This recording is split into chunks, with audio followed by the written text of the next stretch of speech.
네, 안녕하세요. 학교의 신의원입니다. 자, 여러분이 이제 우리가 현대 소설 작품의 구조와 우리 5, 6월 달의 1주차가 이제 여러분이 이제 주 이제 1주차는 여러분 우리 황석영과 바로 우리 윤원길의 작품을 가지고 했습니다. 우리 이제 황석영의 작품 우리 대표적인 거 뭘 했습니까? 바로 이제 산포 가는 길이었죠. 그 다음에 이제 윤원길 작품 하면은 70년대. 우리가 70년대 사실주의 작품이라면은 이제 우리 잘 알고 있는 뭐다? 조세희 씨가 이제 대표적인 겁니다. 근데 그거는 이제 우리가 조세희 작품에 대해서는 3주차에 대해서 우리가 이제 할 겁니다. 그 다음에 이제 우리가 대표적인 작가 하면은 이제 황석영과 윤원길 이렇게 이야기를 했었죠. 그럼 황석영이 이제 대표적인 사실주의라면은 이제 산포 가는 길이죠. 그 다음에 윤원길이라면 이제 우리가 아홉 켤레 구두로 남은 사내입니다. 그죠? 그게 이제 대표적인 작품을 우리가 이제 했었죠. 자, 그 다음에 이제 우리 윤원길의 아홉 켤레 구두로의 속편이 바로 뭐라 그랬습니까? 바로 이제 날개와 수갑이었습니다. 그죠? 그 작품을 했었죠. 근데 이제 그것을 이제 사실주의 작품이고, 그 다음에 이제 우리가 이제 윤원길의 이제 우리가 작품 중에 대표적인 게 이제 장마죠. 장마는 바로 전후소설입니다. 전후소설. 그러면 우리가 2015 개정 과정에서 소설이 가장 많이 실려 있는 작가가 윤원길입니다. 그러니까 윤원길의 작품은 아직 출제가 안 됐죠. 그렇기 때문에 가장 그러니까 황석영과 윤원길이 출제가 될 수 있는데 황석영은 우리가 항상 쌤이 이제 언급하면서 이야기하잖아요. 그죠? 근데 우리 70년대 사실하면 조세희, 황석영, 윤원길 이런데 조세희는 이미 출제가 됐잖아요. 그런데 이제 우리 황석영은 빼고 나면은 이제 우리가 윤원길이 남아 있습니다. 70년대 소설가이라면은. 그래서 아까 여러분 선생님이 이야기했던 것처럼 그렇잖아. 자기가 여러 연도별로 작가를 이렇게 설정을 해놔놓고 그걸 제거해 나가는 겁니다. 기출됐다, 어디 했다, 중요도다. 제거해 나면은 그 다음 남는 게 제일 중요도가 있겠죠. 그죠? 그걸 선정을 해서 나는 이제 시간이 조금 더 여유가 있고 그다음에 또 뭐 작품 분석할 수 있는 역량이 뛰어나니까 배수를 좀 몇 개 더 해도 된다. 그걸 이제 선정을 하면 됩니다. 그렇잖아요. 그러니까 연도별로 사조별로 나는 배수를 이제 설정을 해 나가는 겁니다. 자, 그 중에 이제 우리가 윤원길의 장마, 이 장마는 이제 여러분 우리가 2023학년도에 전후소설 하면은 나온 게 뭐야? 유해였죠. 그래서 전후소설이기 때문에 바로 전후소설이 또 나오기는 조금은 쉽지는 않습니다. 바로 그렇게 이제 추적을 하면 된다는 거죠. 똑같이 윤원길 작품이 나오는데, 그러면 윤원길은 여러 사조가 있잖아. 그죠? 그러면은 우리가 2023학년도에서 뭐가 전후소설 유해가 나왔단 말이에요. 그러면 또 2024학년도에 바로 또 전후소설이 나오기는 또 쉽지는 않잖아. 그죠? 그러면 이제 장마보다는 다른 작품을 이제 우리는 조금 본다. 이렇게 이제 우리는 설정을 하면 됩니다. 그래서 이제 이 장마는 또 여러분 유해처럼 제일 중요한 게 우리가 앞에서 여러분 어떻습니까? 윤원길의 바로 이제 어둠의 형 같은 걸 여러분 우리가 할 때에 바로 시점이 다르다 그랬죠. 그러니까 윤원길의 장마는 어린이 시점과 어른의 시점 이렇게 되어 있습니다. 우리 형태 자체를 보면은. 그러니까 어른이 되어서 자기가 어린 시절의 시점을 이제 이야기를 쓰는 거예요. 그러니까 이야기가 어떻다는 거야? 객관화되겠죠. 그렇잖아. 그것도 과거 해상으로 되니까 자연스럽게 액자형이 되는 겁니다. 액자형. 그러니까 어때요? 바로 이야기에 사실성을 부여하면서 또 한편으로는 바로 어땠습니까?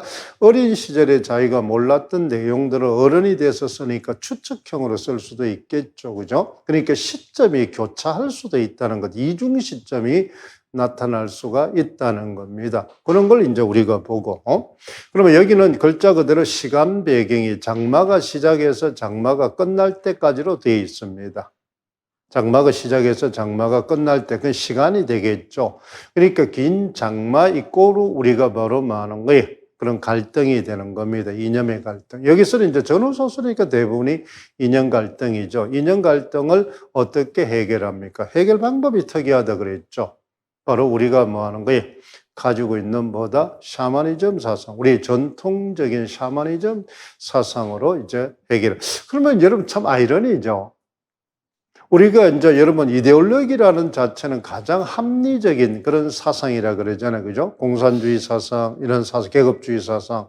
그러니까 가장 학자들이 좋다고 주장하는 이런 뭐야, 이념적인 것을 우리는 무속이다. 이 말은 우리는 보면은 뭐라 그래? 현대사회, 근대사회에 오면은 그거는 바로 어떻습니까? 비논리적이고 비합리적인 사상으로 치부를 하잖아요. 그죠? 그러니까 이게 역설입니다. 이러니 가장 논리적이고 가장 합리적이라는 바로 이데올로기, 이념이 가장 비합리적이라고, 그저 비논리적이라고 터부시하는 문제로 그 갈등을 해결한다. 뭔가 앞뒤 안 맞잖아요. 그죠? 현대사회 속에서. 그러니까 그러한 뭐예요? 우리가 뭐다? 부정하던 그런 무속 샤머니즘이 실제적으로는 우리의 그 갈등, 지금의 이런 이념 갈등을 해결하는 해결 방안이 되는 이런 아이러니 현상을 통해서 전쟁을 고발하는 겁니다. 그렇죠. 그러니까 이념 갈등의 허위의식을 드러내는 거죠. 허위의식을 드러내는 겁니다. 그래서 여기서는 이제 뭘 기억하면 되나? 바로 많은 게 이제 이런 문제 해결 방법을 기억하면 됩니다. 문제 해결 방법. 그렇죠. 전상국의 우리들의 날개 같은 것은 샤머니즘을 부정적으로 봅니다. 샤머니즘 자체가. 샤머니즘 때문에 뭐 동생을 죽일 뻔 했잖아. 그죠?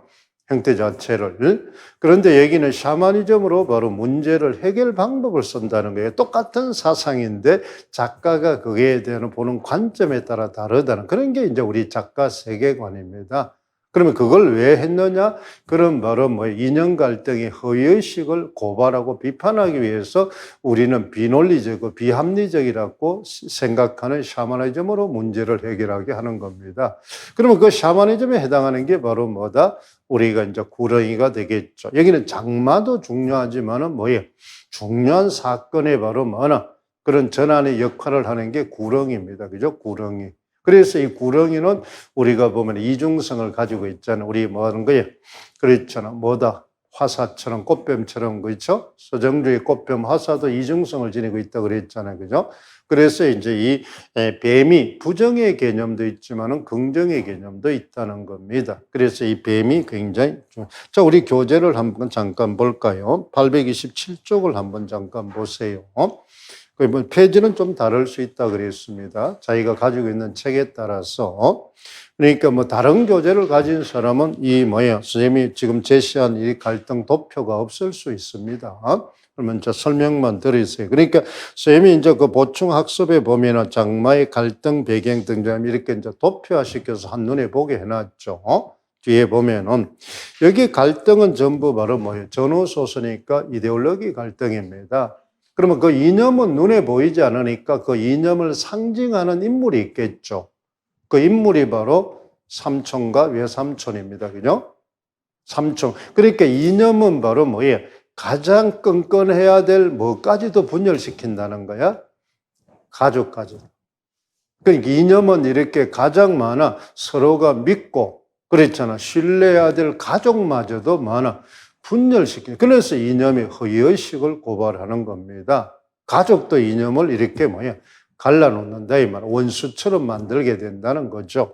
그러면 이제 이것이 곧 누구를 대표합니까? 남과 북이 되겠고. 그러면 이 삼촌을 대리하는 누구로 이제 실제로 삼촌과 외삼촌은 여기 등장하지는 않죠.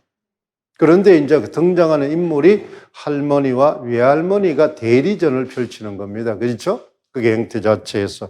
그래서 결국 인연 갈등이 뭐를 통해서 바로 이 구렁이가 나타난다는 것은 가장 긴장감을 조성하면서 그러니까 이 구렁이가 나타날 부분이 절정이 되는 겁니다. 가장 갈등이 최고조로 달하면서 갈등의 해소의 실마리가 되는 겁니다. 이 구렁이가.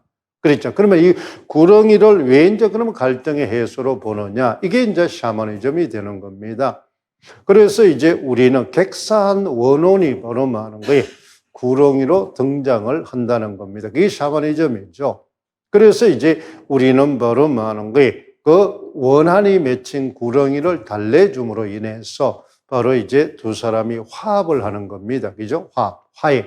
그러니까 상대를 용서해 주잖아요. 그죠? 달래주기는. 그러니까 우리는 모든 이념의 갈등은 해결 방법은 다 똑같습니다. 작품이 소재가 다르고 뭐는 달라도 전부 다 뭐다? 서로 포용, 화해입니다.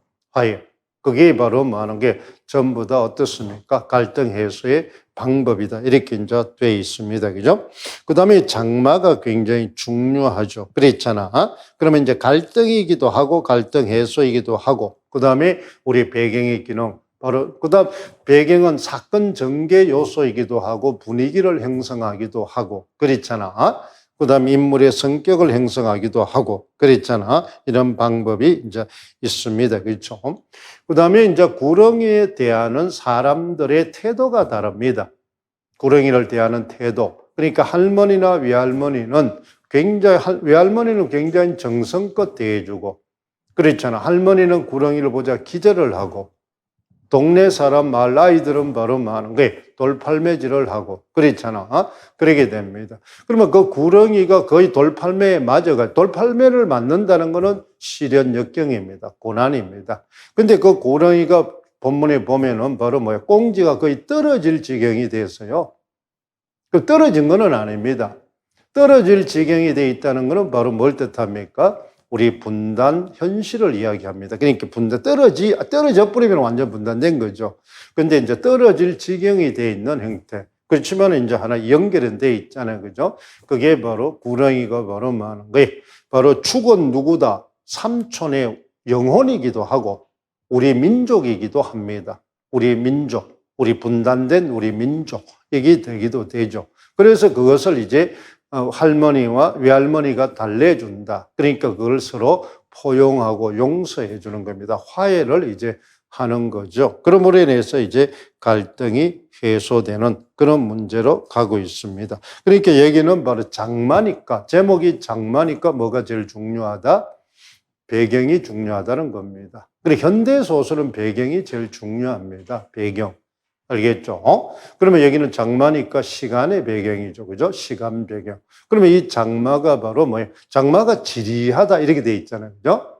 그러다가 제일 끝에 보면은 장마가 바로 뭐야? 지리한 장마가 끝났다. 이렇게 끝납니다. 그러니까 갈등이 끝났다는 거죠. 그 긴 집안의 그런 뭐예요? 이념의 갈등이 결국 끝나는 겁니다. 장마가 끝이 있다. 장마가 시작해서 장마가 끝난 거로 돼 있다. 그래서 거기 앞에 지리한 장마 이런 말을 썼습니다. 그런 걸 이제 우리가 보면 되겠죠.